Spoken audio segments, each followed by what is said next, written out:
අයිබෝවන් පුතේ පොදු පරීක්ෂණයට යනකොට ඒකෙදි අපි වැඩියෙන් බලාගෙන යන්න ඕනි ගණිතය හා සම්බන්ධ ගැටලු ටිකක්නේ. ඒක එකපාරටම පුරුදු වෙන්නේ නැතුව ගිහිල්ලා අමාරු වැටෙන්න හොඳ නැහැ. ඒ කියන්නේ සමහර ලාවට ළමයි මේක දැකලා දැකපු ගමන් ඔළුව රිදෙනවා අතාරලා දානවා නේ. සමහර ලාවට චූටි දෙයක් තියෙනවාට හැබැයි එක තැනක වා නතර වෙලා රටාවක් තියෙනවද කියලා පොඩ්ඩක් බලන්න ඕනේ ගණිත ගැටලුවල. මම දැන් ඒ වගේ ප්‍රශ්න කීපයක් සාමාන්‍ය රූපයක් දීලා වටේ ඉලක්කම් ටිකක් දීලා එහෙම එකක් ආව පොඩ්ඩක් හිතන්න කියලා කල්පනා කරලා කියන්න කියලා ඔයාලට මම මෙතන යෝජනා කරනවා මෙන්න මේක පොඩ්ඩක් බලන්න කොහොමද කරන්න කියලා. දැන් හිතන්න ඔන්න විභාගයට මෙන්න මේ වගේ ප්‍රශ්නයක් එනවා. හරි.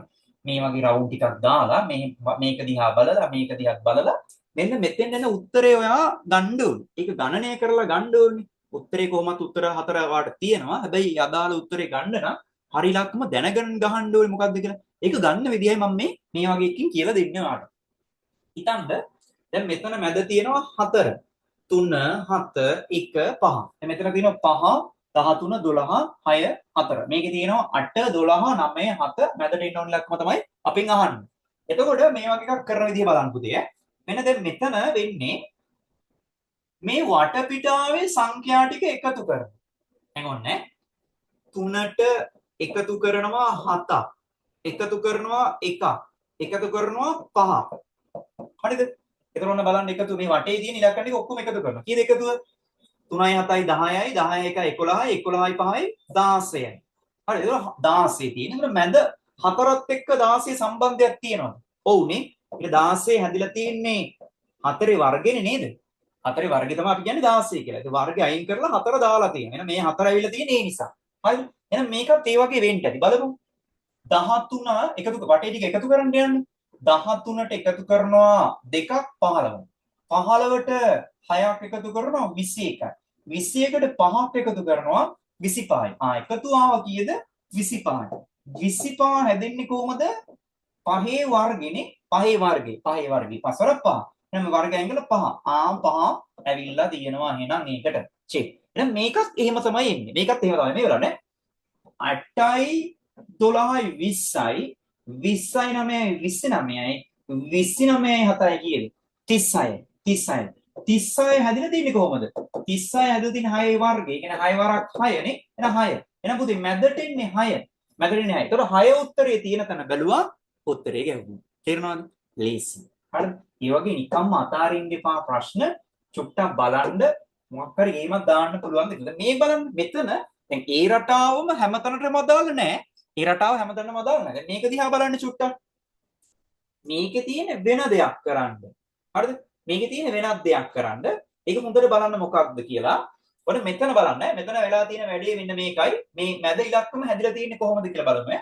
ඔව් මේ දෙන්න අතර සම්බන්ධයක් මේ දෙන්න අතර සම්බන්ධයක්. එහෙම දෙයක් වෙලා තියෙන පුතේ මෙතන. ඔන්න මම මේක ගන්න විදිහ වාට තීරුම් කරන්න. පළවෙනි එක තමයි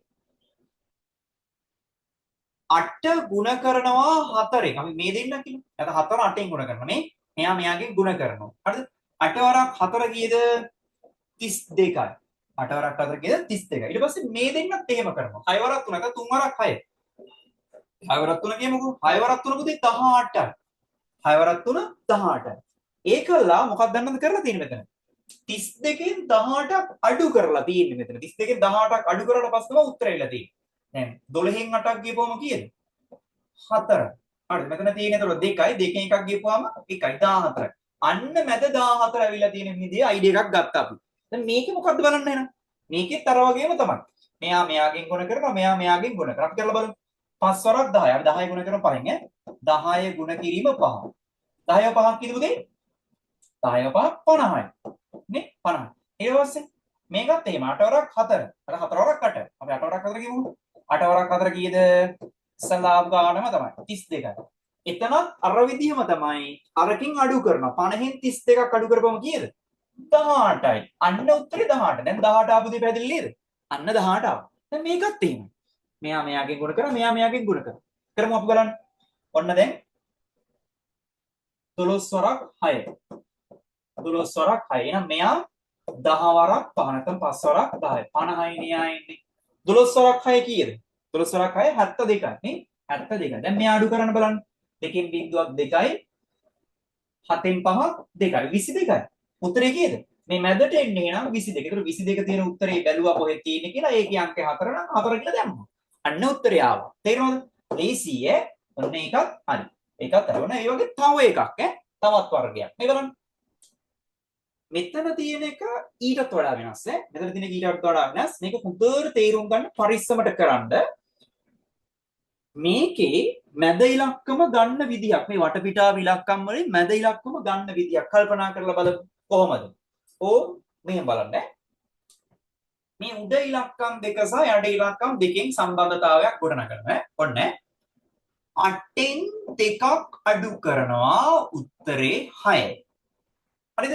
යට දෙක එකතු කරනවා 3ට එකක් එකතු කරනවා උත්තරේ 4යි. හරිද? 4යි.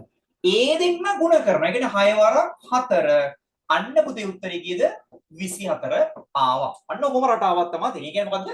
8න් 2ක් අඩු කරා 6 ආවා. 3 එකක් එකතු කරා 4 ආවා. ඒ දෙන්න ගුණ කරා. ඔබ රටාවක් තමයි එතන තියෙන්නේ. හැම එකම රටාවක් තියෙන මොකක් හරි මුත්තට වටපිටාව බලන්න කල්පනා කරන්න. මේක බලන්න මේ විදිහට කරලා. මේ ඒක පළවෙනි දෙන්න අඩු කරනවා. 5න් 3ක් අඩු කරනවා. 5න් 3ක් අඩු කරපුවම කීයද? 2යි. ඊට පස්සේ 8 1 එකතු කරනවා. 8 එකතු කරනවා 1ට 9. දැන් මේ දෙන්න ගුණ කරනවා. 9 වරක් 2 කියමුද? 18යි. අනේ 9 වරක් 2 18. අන්න උත්තරය ආවා 18 කියලා. තේරෙනවද? අන්න හරි. මේ වගේ තමයි මේකත්. මේ බලන්න. 4න් එකක් අඩු කරනවා. 3යිනේ. 6න් 6 5 එකතු කරනවා. 6 5 කීයද? 11යි. අන්න මේ දෙන්න ගුණ කරනවා. 11 වරක් 3 කීයද එහෙනම්? අනේ 33. අනේ 33. ඒ නිසා මේ වගේ ප්‍රශ්න ආවොත් අතාරින්න එපා. කරන්න රටාවක් තියෙන ඔළුව කැක්කුමයි අරකයි මේකයි කරන්න එපා. උත්තරේ අරගත්තට පස්සේ උත්තර ටික තියෙනවද කියලා බලන්න. මේ උත්තරේ තියෙනවා ගෙවුවා. හරිද? ඊට පස්සේ තව එකක් තමයි සාමාන්‍යයෙන් ඔය ඉංග්‍රීසි අකුරු හා සම්බන්ධයෙන් දෙයක් ආවොත් එහෙම ඒකත් සමහර ළමයිට බෑ. දැන් උදාහරණයක් මම කියන්න මෙහෙම. ඔන්න මෙහෙම එකක් අහනවා. A Z C X හරිද? CX EV සමාන EV ඊළඟට එන්නේ මොකක්ද කියලා අහලා උත්තර හතරක් දෙන්න. මේ වගේ එකක් කොහොමද කරන්නේ? දැන් ඔයා බලන්න කල්පනා කරනවා මේ මොකක්ද? වැඩි දෙයක් නැහැ. මේ වගේ ඒවා ගොඩාක් තියෙනවා. එන්න පුළුවන් දෙකක් තුනක් අනිවාර්යෙන් ඉංග්‍රීසි අකුරුත් එක්ක. ඒ වගේ වෙලාවට මේ බලන්න දැන් රටාවක් වලට පේනවද කියලා. මෙහෙම ඉංග්‍රීසි අකුරු ටික ලියා ගන්න. A B C D ඔහම ලියා ගන්න ඈ.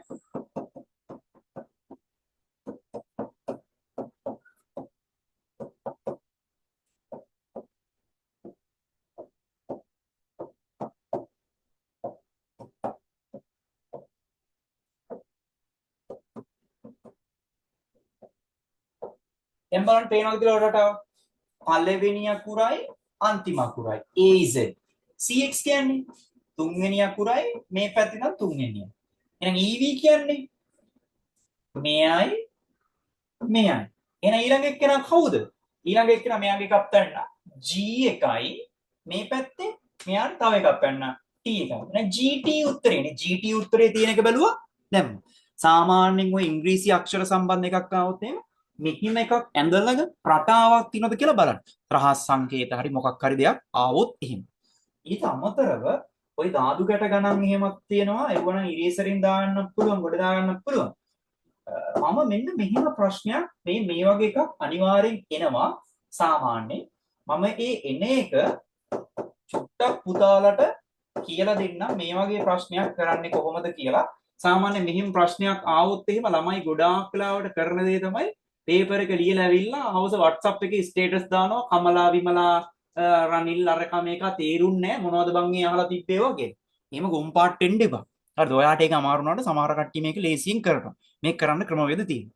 හරි මෙතන තියෙන්නේ මේ විශ්ලේෂණය කරන්න ඕන යා කොහොමද මෙව්වා මේ තේරුම් ගන්න ඕන සම්බන්ධතා තේරුම් අරගෙන මෙයා මේක මෙයා මේකට කියලා දාන්න ඕන. මම මේ වගේ ප්‍රශ්නයක් පුතාලට කියලා දෙන්නයි යන්නේ. හොඳට අහන් ඉන්න මේ ප්‍රශ්නේ හරහා මේක තේරුම් ගන්න මේක ලේසියෙන් කරන්න පුළුවන් එකක්. මේ ප්‍රශ්නයකට සාමාන්‍යයෙන් ප්‍රශ්න වර්ග 3ක් විතර දෙනවා. මේකට උපකොටස් 3ක් විතර දෙනවා. මේ ප්‍රශ්න 3ක් කරොත් ඔයාලට ලකුණු 6ක්. මේ වර්ගයේ 5ක් තිබ්බොත් ලකුණු 10ක් හම්බෙන්නේ.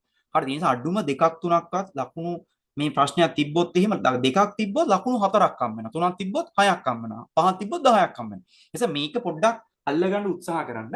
මම ප්‍රශ්න ටිකක් දාලා මම ප්‍රශ්න පහක් හදලා තියෙනවා මෙතන. මේ සම්බන්ධතාවයක් ගොඩනගලා තියෙනවා. ප්‍රශ්න පහක් දීලා තියෙනවා. අපි ඉස්සෙල්ලා මේක කියවගමු ඈ. ඔන්න අහන් ඉන්න. නීලා මාලා අචලා සමිලා කමලා හා විමලා මිතුරියන් වේ. ඔවුන් අතුරින් අචලා නීලා හා සමිලා උපාධිධාරින්ය. සමිලා මාලා විමලා නීලා ගුරුවරියන්ය. අචලා කමලා සමිලා මාලා විවාහකය. මේ වෙනකොටත් කන්ෆියුස් වෙලා ඉවරයි. කන්ෆියුස් වෙන්න එපා. පට්ට 100න් ඉන්න. මම ආයෙත් මේ කියනවා. නීලා මාලා අචලා සමිලා කමලා විමලා මිතුරියන් ගෑනු කට්ටිය 6 දෙනෙක් ඉන්නවා මෙතන. මිතුරියෝ 6 දෙනෙක් ඉන්නවා. ඒ 6 දෙනාගෙන් අචලයි නීලයි සමිලයි උපාධි යන ඩිග්‍රී තියෙනවා. 6 දෙනාගෙන් 3 දෙනෙක්ට උපාධි තියෙනවා. සමිලා මාලා විමලා නීලා 4 දෙනෙක් ඉන්නවා ටීචර්ස්ලා යාලා. 4 දෙනෙක් ටීචර්ස්ලා. අචලා කමලා සමිලා මාලා විවාහකයි. 4 දෙනෙක් බැඳලා. 4 දෙනෙක් බැඳලා. ඔය දත්ත වලින් තමයි ප්‍රශ්න ටික අහලා තියෙන්නේ. පළවෙනි බලන්න. අවිවාහක උපාධිධාරණිය කවුද උත්තර දීලා තියෙනවා. මේක දිහා බල බල ඕක ගන්නකොට වෙලා යනවා සහ වරද්ද ගන්නවා. අවිවාහක උපාධිධාරණිය කවුද අහනවා. ගුරුවරියක් නොවන ටීචර් කෙනෙක් නොවන විවාහක උපාධිධාරණිය කවුද අහනවා. උපාධිධාරී නොවන අවිවාහක ගුරුවරිය කවුද කියලා අහනවා. මම තව ප්‍රශ්න දෙකක් දාලා තියෙනවා. විවාහක උපාධිධාරියක් වන ගුරුවරියක් වෙන කෙනා කවුද කියලා අහනවා. විවාහක උපාධිධාරියක් නොවන ගුරුවරයෙක් නොවන කෙනා කවුද කියලා අහනවා. මේ වෙනකොටත් ඔයා කන්ෆියුස් වෙලා ඉන්නේ මේ වගේ එකක් කොහොමද කරන්නේ කියලා. මේ වගේ එකක් කරන්නේ කොහොමද කියලා. බය වෙන්න එපා. මේ දත්ත ටික ඔයා අනිවාර්යෙන් කටුකොලයක් ඉල්ලගෙන මේ දත්ත ටික චුටි වගුවකට වගේ දාගන්න try එකක් දෙන්න. නැත්නම් එතනම හරි වැඩ දාලා එතනම මීටරෙන් ගෙහෙම ගහනෙමුත් ඉන්නවා. ඔයා චුටි වගුවක් වගේ එකක් try එකක් දෙන්න. මගේ ළඟ මම මෙතන දත්ත ටික තියෙන නිසා මම ඒක දිහා බලාගෙන මේවා කරන්න. මෙන්න මේ වගේ වගුවකට වාට මේ ටික දාගන්න පුළුවන් වුණොත් එහෙම මේ වගුවෙන් වාට උත්තර ටික ඔක්කොම ගන්න පුළුවන්. හරිද? මම අර දාපු විස්තර ටික මම ආයේ කියන්නම්. ඔයා මේක බලලා පුළුවන් නම් මේක වීඩියෝ එක බලද්දී අර මම මුල දුන්නු ටික මේ කරුණු ටික තියෙන එකට තියෙන ටික ලියාගෙන මේක තනියෙන් හදන්න බලන්න. මෙතන මම නම් ටික ලියලා තියෙන්නේ මේ ගෑනු කට්ටියගේ නම් ටික. නීලා, මාලා, අචලා, සමිලා, කමලා, අවිමලා නම් ටික ලියා ගන්න. එතන අපිට කරුණු තුනක් තිබ්බා. උපාධි කට්ටිය හිටියා. උපාධි කට්ටිය හිටියා. ගුරුවරු හිටියා. හරිද? ගුරුවරු හිටියා. අනිත් කට්ටිය විවාහක. විවාහකින් කසාද බැඳලා හිටපු කට්ටිය හිටියා. ඔය දත්ත තුනට මේ කට්ටියගේ විස්තර දාන්න තියෙන්නේ. දැන් මෙතන තිබ්බ එක විස්තරයක් තමයි පුතේ ඔයාලට මතක ඇති. මම බලන්න කියන්න. මේ නීලා මාලා අචලා සමිලා කමලා හා විමලා මිතුරියන් වේ. ඔවුන් අතුරින් අචලා නීලා සමිලා උපාධි 3 දෙනෙක්. අචලට උපාධියක් තියෙනවලු. මේන් මං හරියට දැම්මා. අචලට උපාධියක් තියෙනවලු. නීලට උපාධියක් තියෙනවලු. හරි? සමිලට උපාධියක් තියෙනවලු. ඒ කියන්නේ අනික් කටට උපාධි නැහැ නේ. අනික් කටට උපාධි නැහැ එහෙනම් ඈ. යාළුව උපාධි නැහැ. හරි වැටලා තියෙන උපාධි තියෙන කට්ටියට. හරිද? ඊට පස්සේ ඒකේ තව එකක් තියෙනවා. සමිලා මාලා විමලා නීලා ගුරුවරියන්.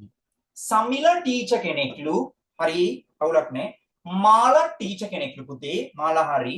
විමලා ටීචර් කෙනෙක්ලු. හරි. නීලා ටීචර් කෙනෙක්ලු. එයාලා ටීචර්ලා කියන අනික් කට්ටිය ටීචර්ලා නෙවෙයි. එයාලා ටීචර්ලා නෙවෙයි. එහෙනම් හරි වැරදි වැටුණා. දැන් කසාද බැඳපු කට්ටිය ගැන විස්තරේ තියෙන මෙතන. අචලා කමලා සමිලා මාලා විවාහකය. අචලා බැඳලලු. අචලා බැඳලලු. කමලා බැඳලලු. අන්න කමලා ටිකක් වැටුණා. සමිලා බැඳලලු. හරි සමිලා බැඳලා. මාලාත් බැඳලලු. මාලා ඒ කියන්නේ මේ දෙන්න බැඳලා නැහැ. හරි දැන් මේ වගුවේ බැන්දේ කවුද? උපාධි තියෙන්නේ කවුද? ඔක්කොම බලන්න පුළුවන්. ඔක්කොම බලන්න පුළුවන්. තේරෙනව නේද? මේ වගේ වගුවක් දාගත්තොත් මේකට වැඩි වෙනවා කියලාද?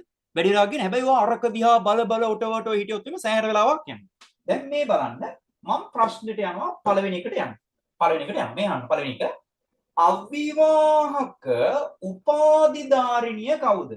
බැඳලා නැල්ලු අවිවාහකයිලු උපාධියක් තියනවලු. හරිද? අවිවාහක උපාධිධාරිය. කියන්නේ ටීචර් කෙනෙක් කතාව නෑ යාට. අවිවාහකයිලු. අවිවාහකයි කියන්නේ එක්ක විමලා එක්ක නීලා. ඒ දෙන්නනේ අවිවාහක. උපාධියක් තියෙන්නේ කාටද? විමලට නෑනේ. එහෙනම් නීලා. එහෙනම් නීලා තමයි අවිවාහක උපාධිධාරිය. මෙයා තමයි උත්තරේ. නෑ උත්තරේ 1 එන්නේ. දැක්කද? උත්තරේ 1 එන්නේ. හොඳ ගන්න. දෙවෙනි එක ගුරුවරියක් නොවන එක ටීචර් කෙනෙක් නෙවෙයි ආ විවාහක උපාධිධාරණය කොහමද? යා විවාහයකටත් ටික එකක් තියෙන්න ඕනේ. උපාධියට ටික එකක් තියෙන්න ඕනේ. හැබැයි ටීචර්ට ටික එකක් නැහැ. ටීචර් ටික එකක් නැහැ. බලමු මොකද්ද කියලා. ටීචර් ටික එකක් නැහැ. හැබැයි විවාහ කියන්නේ මැද කතිරේ තියෙන දෙපැත්තට හරි දෙක වැටලා තියෙනවා. මේ බලන්න. විවාහකයි හරි උපාධියක් තියෙනවා ගුරුවරියක් නෙවෙයිලු. කවුද? අචලා. අචලා තමයි ඒ. නේ? ඒ නිසා ගුරුවරියක් නොවන විවාහකයි උපාධිධාරී කියන තමයි අචලා. ඒ කියන්නේ උත්තරේ මොකද පුතේ? 3 ඉන්නේ උත්තරේ. උත්තරේ ඉන්නේ 3. ඊළඟට බලන්න. උපාධිධාරී නොවන උපාධියක් නැහැ යාට. අවිවාහක බැඳලත් නෑ යා. ටීචර්. කියන ටීචර්ට විතරක් හරිය වැටිච්ච එක බලන්න. ටීචර්ට විතරක් හරිය වැටිච්ච එක බැලුවා. කොහොමද ටීචර් හරිය වැටිච්ච එක? දෙපැත්තේ කතිර දෙකයි මැදට හරිය වැටලා තියෙන්න.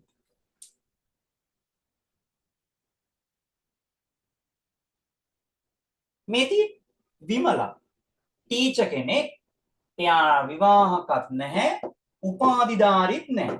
හරිද? උපාධිධාරීත් නැහැ. දැන් තේරෙනව නේද? උපාධිධාරී නොවන කතිරේ අවිවාහක කියන්නේ විවාහකයකට කතිරේ වැටලා තියෙන්න ඕනි ගුරුවරියක් හරි එක හරි කවුද? ඒ කෙනා තමයි අපිට ආවේ කවුද? විමලා. විමලා උත්තරේ ඉන්නේ. දෙකේ ඉන්නේ විමලා උත්තරේ ඉන්නේ. හරිද? ඔන්න ඊළඟ එකට යනවා. ඊළඟ එකට යනවා. ඉවරයි.